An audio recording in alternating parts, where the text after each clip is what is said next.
Can you see Santa? It's just about 6 o'clock. I'll wait another minute or two until more people join us. It's wonderful seeing you.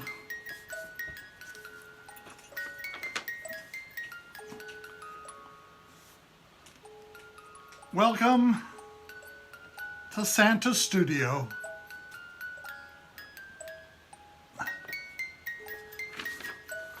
This isn't our regular Saturday morning sessions where we look at special items like we did last week.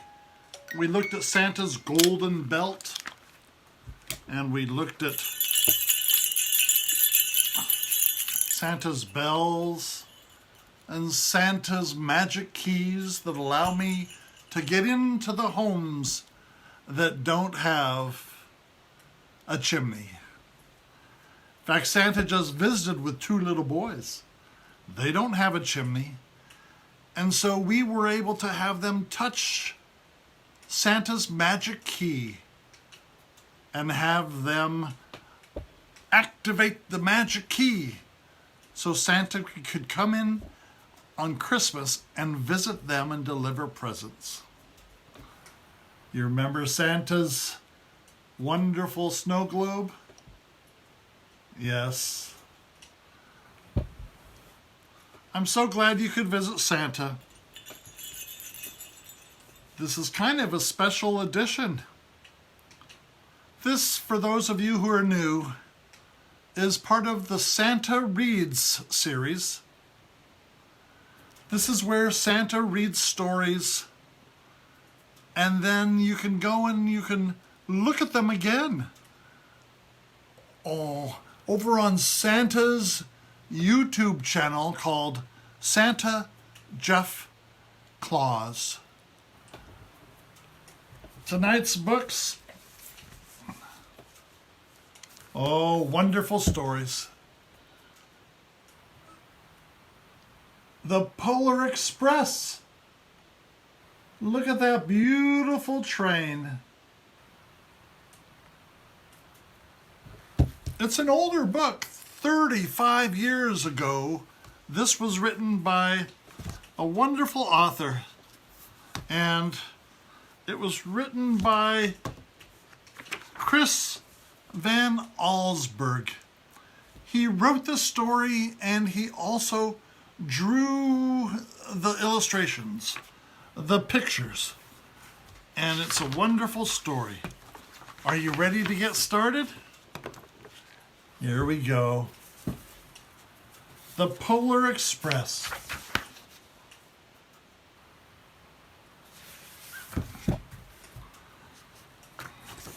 It's a larger book.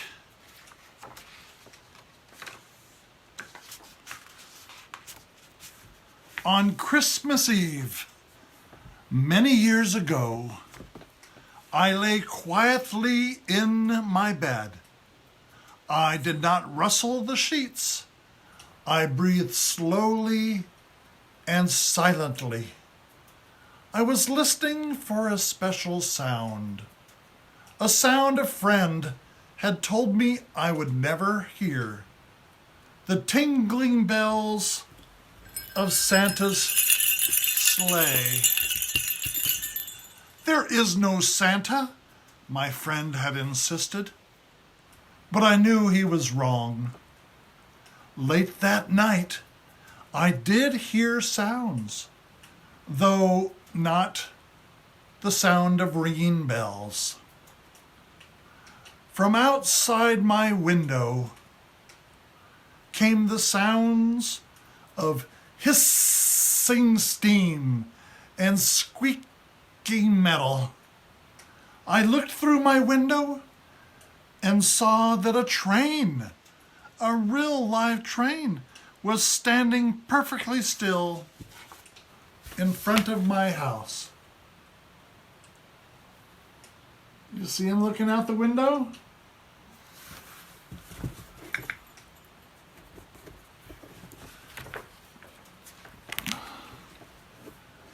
The train was wrapped apron of steam.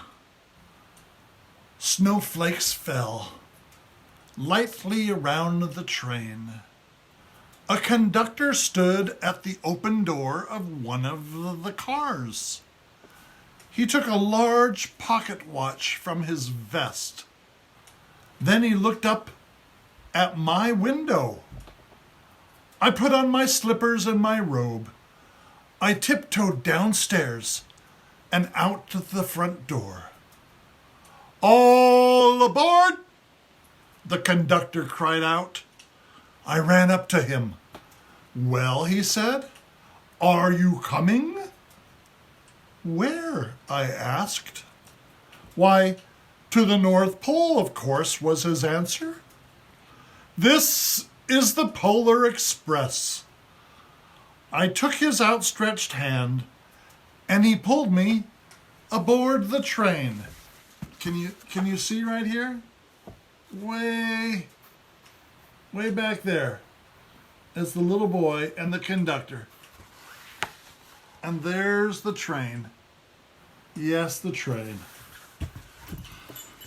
Would you go on board the Polar Express on a train with a strange person asking you to come aboard with him to the North Pole? I don't know, would you? On board the train, it was filled with other children, all in their pajamas and their nightgowns. We sang Christmas carols, and we ate candies, and we enjoyed cookies. We drank hot cocoa that was as thick and as rich as melted chocolate bars. Outside, the lights of towns and villages flickered in the distance as the Polar Express raced forward. There we are. We're on board the train heading to the North Pole, the Polar Express. Soon there were no more lights to be seen. It was dark and cold, and we went through forests where lean wolves roamed and white-tailed rabbits hid from our train as it thundered through the quiet wilderness. Can you see the wolves? And there's the train going through the forest.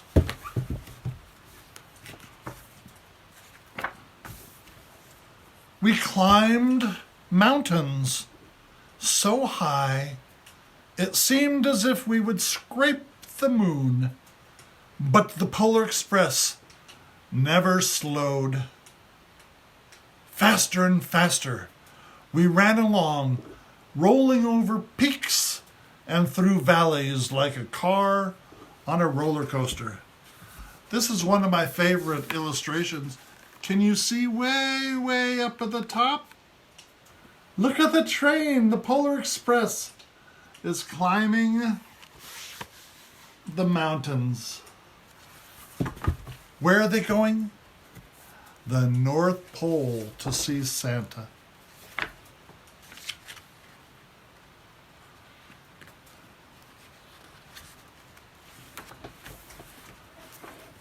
The mountains turned into hills, the hills into snow-covered plains. We crossed a barren desert of ice called the Great Polar Ice Cap. Lights appeared in the distance. They looked like the lights of a strange ocean liner sailing on a frozen sea. "There," said the conductor. "There is the North Pole in the distance."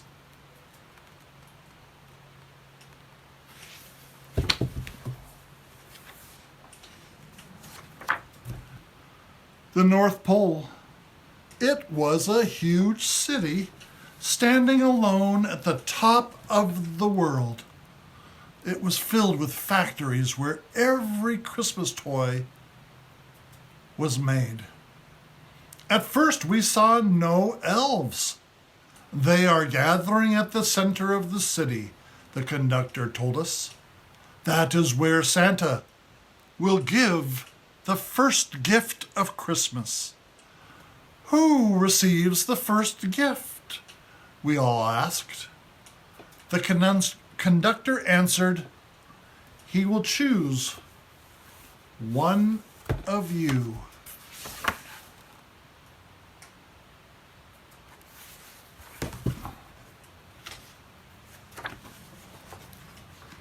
Look, shouted one of the children.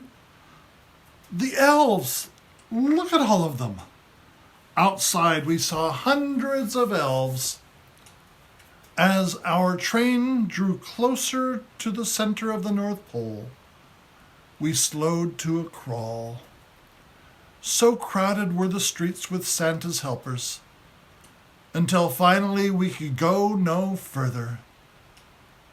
The Polar Express stopped, and the conductor took us outside. Look at all the elves.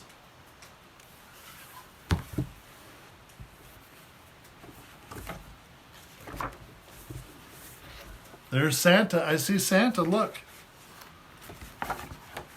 There I am. I'm talking to the elves.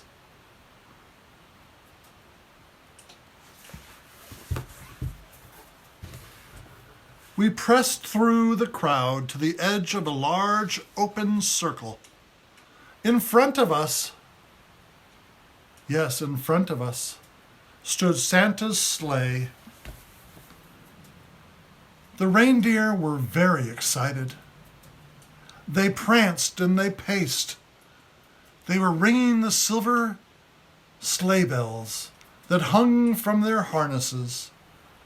It was a magical sound like nothing I'd ever heard before. Across the circle, the elves moved apart and Santa Claus appeared. The elves cheered wildly. He marched over to us and pointing to me, he said, "Let's have this little fellow here." He jumped into his sleigh. Santa did. The conductor handed me up to Santa. I sat on Santa's knee, and he asked, "Now, what would you like for Christmas?" I knew that I could have asked Santa for any gift that I could have imagined. But the thing I wanted most for Christmas was not inside Santa's giant bag.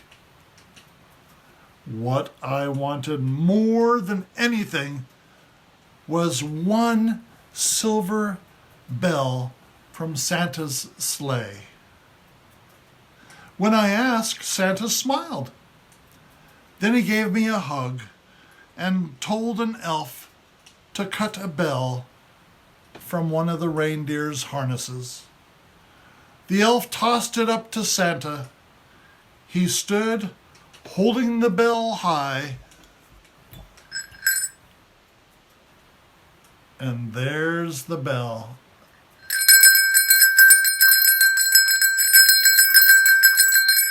That's a wonderful sound, the magic sound of a bell from one of the reindeer. The first gift of Christmas, Santa proclaimed, holding me and holding up the bell.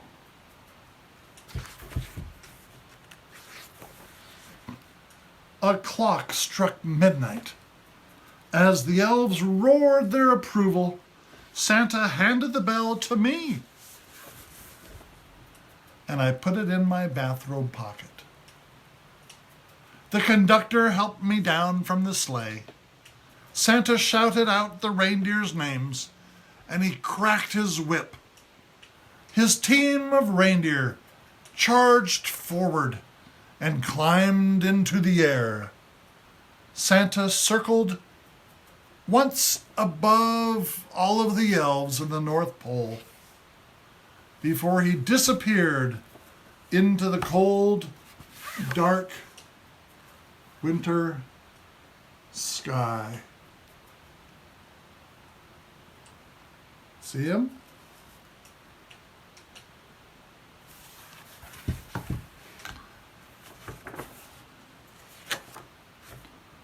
As soon as we were back inside the Polar Express, the other children asked to see my bell.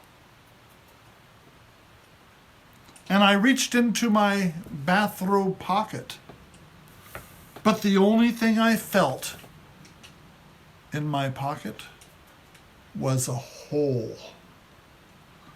I had lost the silver bell from Santa Claus's sleigh.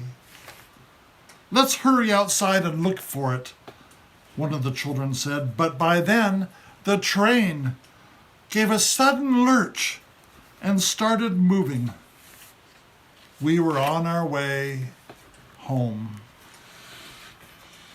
It broke my heart to lose the bell. When the train reached my house, I sadly left the other children. I stood at my doorway and waved goodbye. The conductor said something from the moving train, but I couldn't hear him. What? I yelled out, what? He cupped his hands around his mouth. Merry Christmas, I heard the conductor say. The Polar Express let out a loud blast from its whistle, and it sped away.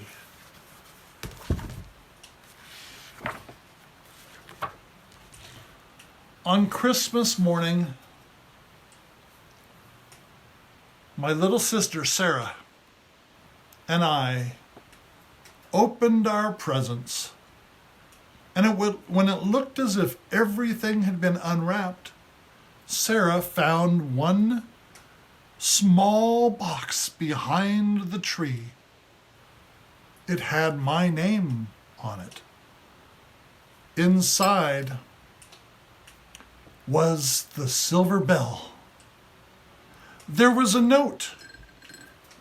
I found this on the seat of my sleigh. Fix that hole in your pocket. Signed, Mr. C. I shook the bell. It made the most beautiful sound my sister and I had ever heard. But my mother, when she came down the stairs, said, "Oh, that's too bad." "Yes," said my father, "it's broken." When I'd shaken the bell, my parents had not heard the sound.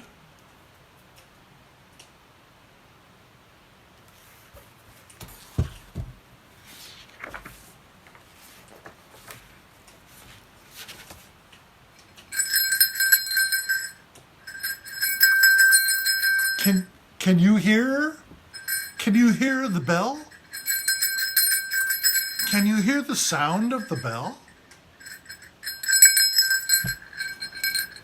At one time, most of my friends could hear the bell. But as the years passed by and they got older, it fell silent for all of them. They stopped hearing the magic sound of the bell. Even my sister Sarah found that one Christmas she could no longer hear the bell's sweet sound. Though I have grown very old, the bell and its magic sound still rings for me and I hope for you, as it does for all who truly believe